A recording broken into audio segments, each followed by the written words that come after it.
Este enemigo terminó una expedición de casi 40 minutos justo cuando fui yo quien atacó, el Patriarca de Colmena, un enemigo de élite al que me enfrenté antes de terminar el segundo bioma. Llevaba todo el combate acumulando espinas, primero 105, después 210, 315 y finalmente 420. El juego me lo estaba mostrando. Yo fui quien no se detuvo a estudiar qué significaba eso.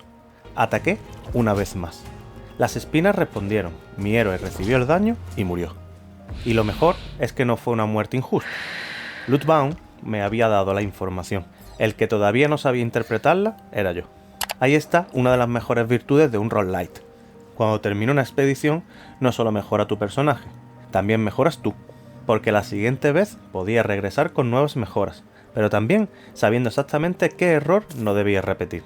Y en Bloodbound, aprender a leer al enemigo es solo una parte de una estrategia que comienza mucho antes del siguiente ataque. Bloodbound es un roguelite táctico por turnos desarrollado por Art Dog, donde cada expedición comienza con un único héroe, un mapa de rutas y una construcción prácticamente vacía. El estudio me ha facilitado gratuitamente una clave para probar esta versión previa al lanzamiento. Este vídeo no está patrocinado. A partir de ahí, avanzas por mapas ramificados con combates, cofres, entrenamientos, altares, campamentos, acompañantes y enemigos de élite. La estructura recuerda rápidamente a otros roguelite, basados en rutas, pero Bloodbound intenta diferenciarse principalmente en dos aspectos. No controlas directamente a todo el grupo, y el inventario no funciona como un simple almacén, sino como una parte central de la estrategia. Los combates se entienden con bastante rapidez. Tienes vida, armadura, maná, diferentes habilidades y un orden de turnos, pero el desgaste importa. Al terminar cada combate, la armadura se restaura por completo y el maná recupera solo una parte. La salud, en cambio, no se regenera automáticamente entre combates, así que puedes ganar una batalla y, aún así, haber dejado sentenciada la expedición varios nodos antes de la derrota definitiva. A ese desgaste no te enfrentas siempre en solitario. Durante cada recorrido pueden aparecer acompañantes como una bruja, un paladín o un bardo. Normalmente el juego te ofrece dos opciones, y tú decides cuál quieres incorporar al grupo, pero Bloodbound no te entrega el control directo de todos sus miembros. Tú eliges las acciones del héroe principal, mientras que los acompañantes actúan mediante una serie de comportamientos predefinidos que varían según el personaje. Cada uno llega con sus propias habilidades y condiciones de activación. Si no se cumple ninguna condición especial, normalmente atacará. Pero cuando se produce una situación determinada, como por ejemplo que un aliado pierda suficiente salud, puede entrar en acción su capacidad de curación o de protección. Lo que sí puedes controlar es su equipamiento. El bardo, por ejemplo, podía restaurar salud y aplicar espinas a otro personaje. Yo no decidía manualmente cuándo debía hacerlo, pero sí podía preparar su construcción mediante equipamientos y objetos, para que esa reacción resultara más potente o más útil. Un sistema así podría ser muy frustrante si los acompañantes reaccionaran de una forma poco lógica. En mis partidas eso no ocurrió. Sus comportamientos son sencillos y bastante previsibles, y nunca sentí que una derrota fuera culpa de mis acompañantes. La estrategia no consiste en controlarlos durante cada turno, sino en entender cómo funcionan, elegir al que mejor encaje en tu grupo y equiparlo para sacar el máximo partido a sus acciones predefinidas. Y precisamente ese equipamiento es uno de los sistemas más interesantes de Bloodbound. Cada personaje dispone de una zona limitada donde tienes que encajar armas, armaduras y otros objetos como si estuvieras resolviendo un pequeño puzzle de Tetris. Las piezas pueden moverse y girarse, pero no basta con conseguir que entren todas. Durante mi primera expedición cometí un error bastante revelador. Estaba colocando los objetos dentro del inventario, pero no en la zona de equipamiento. Los tenía guardados, pero sus estadísticas no estaban activas. Cuando los coloqué correctamente, pude comprobar cómo cambiaban valores como la iniciativa o el vampirismo. Además, algunos objetos generan auras que solo afectan a determinadas piezas cercanas. Un anillo puede mejorar armas, por ejemplo, pero no necesariamente armaduras o instrumentos. El juego resalta qué objetos están recibiendo la bonificación, así que reorganizar el espacio tiene consecuencias visibles. También puedes equipar por separado a los acompañantes, fabricar gemas en el herrero y construir alrededor de estadísticas como espinas, crítico, orden o caos. Incluso encontré dos espadas iguales que, al equiparlas juntas, aumentaban su poder. Por eso, El inventario no funciona como un simple almacén para revisar entre combates. Mover una pieza, girarla o cambiarla de personaje puede modificar la construcción completa del grupo. En Lootbound, una parte importante de la batalla se decide antes de seleccionar la siguiente habilidad. Pero una buena construcción no sirve de mucho si gestionas mal el recorrido. Cada expedición avanza por un mapa ramificado con combates normales, enemigos de élite, cofres, entrenamientos, altares, campamentos y nuevos acompañantes. La estructura puede recordar a juegos como Slade Spire, pero antes de elegir una ruta, puedes desplazarte por el mapa y observar todo el recorrido del bioma, desde la primera casilla hasta el centinela que espera al final. Esto permite anticipar las bifurcaciones y decidir qué camino te interesa más según el estado del grupo. Quizá una ruta tenga más combates, pero también un campamento. Otra puede ofrecer un altar, un acompañante o una recompensa que encaje mejor con tu construcción. No existe una libertad enorme, pero sí dispones de la información necesaria para planificar antes de comprometerte con un camino. Lootbound tampoco se limita a copiar la presentación de otros roguelites. Los combates se muestran en vertical, con tu grupo de espaldas y los enemigos situados frente a él. No avanzas de izquierda a derecha como en otros juegos, como por ejemplo en Darkest Dungeon. Puede parecer un detalle puramente visual, pero le proporciona otra perspectiva y ayuda a que el juego tenga una identidad propia. Algunas recompensas se resuelven mediante tiradas de dados. Antes de lanzar, puedes ver la puntuación necesaria y las caras disponibles en tus dados, de modo que el azar no elimina por completo la planificación. En una ocasión, ni siquiera obteniendo el mayor resultado posible, podía alcanzar la cifra exigida. Gastar un relanzamiento habría sido inútil, así que decidí conservarlo. En otra tirada sí merecía la pena arriesgar, repetí el lanzamiento y conseguí exactamente el resultado necesario para obtener una espada.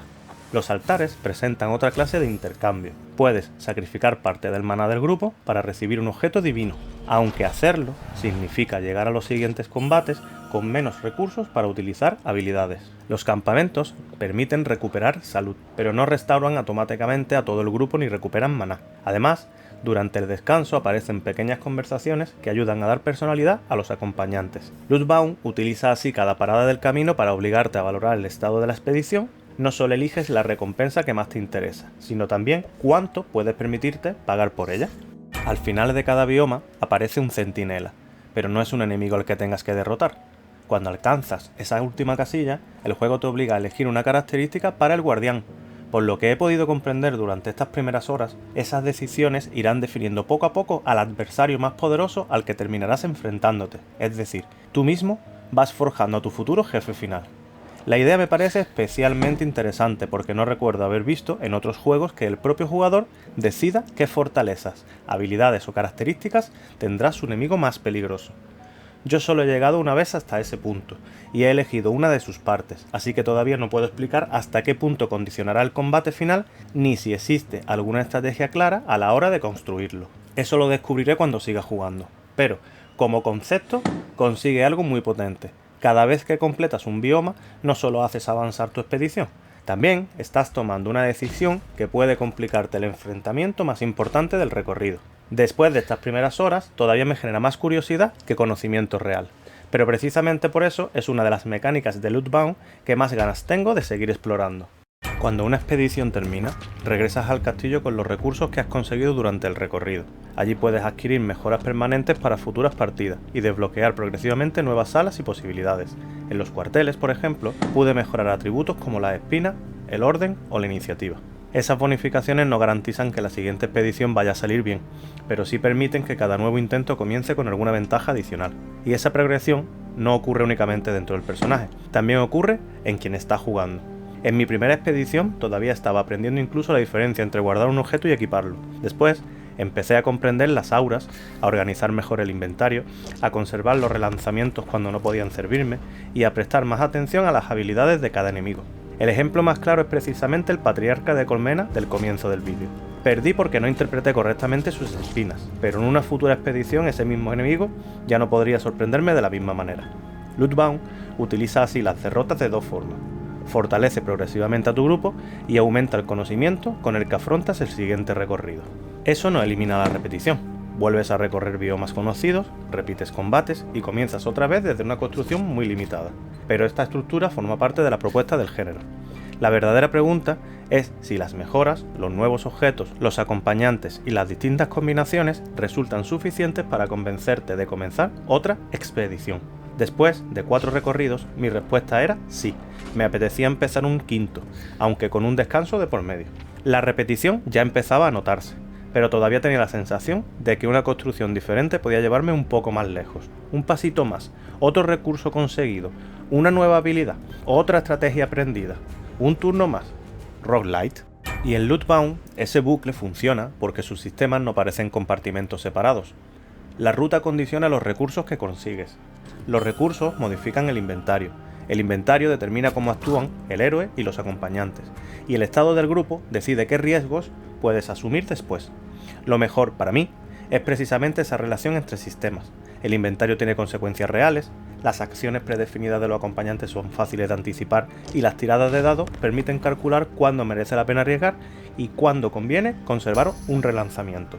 También ayuda que los combates tengan una presentación propia, con el grupo de espaldas y los enemigos de frente, y que la ambientación de fantasía oscura, la música y las pequeñas conversaciones durante los campamentos aporten personalidad al recorrido. Pero todavía quedan dudas importantes. Al elegir un acompañante no siempre disponía de toda la información que me habría gustado conocer. Algunas mecánicas, como el funcionamiento del campamento o la construcción del guardián, podrían explicarse mejor durante las primeras expediciones. Y, sobre todo, todavía me queda por descubrir hasta qué punto la variedad de enemigos, biomas, objetos y construcciones puede seguir renovando cada expedición a medida que avance. Estas son primeras impresiones de una versión previa al lanzamiento, no un veredicto definitivo. Pero lo que he probado hasta ahora tiene una base táctica suficientemente interesante como para querer seguir descubriendo hasta dónde puede llegar.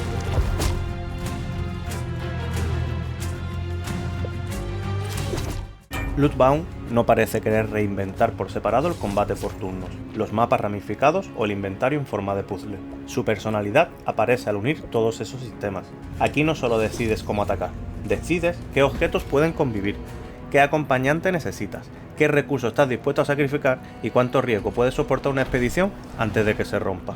He perdido 4 recorridos y, después de casi todas esas derrotas, sabía qué quería intentar cambiar para la siguiente partida. Eso no garantiza todavía hasta dónde llegará la variedad del juego, pero sí es una señal muy buena para unas primeras impresiones. Lootbound consiguió que cada derrota dejara una idea nueva, una estrategia pendiente o una combinación que todavía quería probar. Ahora la pregunta es para ti. ¿Qué necesita ofrecer este juego para convencerte de empezar otra expedición después de perderlo todo? ¿Nuevas habilidades, más variedad de rutas, una progresión permanentemente potente? ¿O simplemente la sensación de que esta vez sí has encontrado la combinación correcta? Te leo en los comentarios.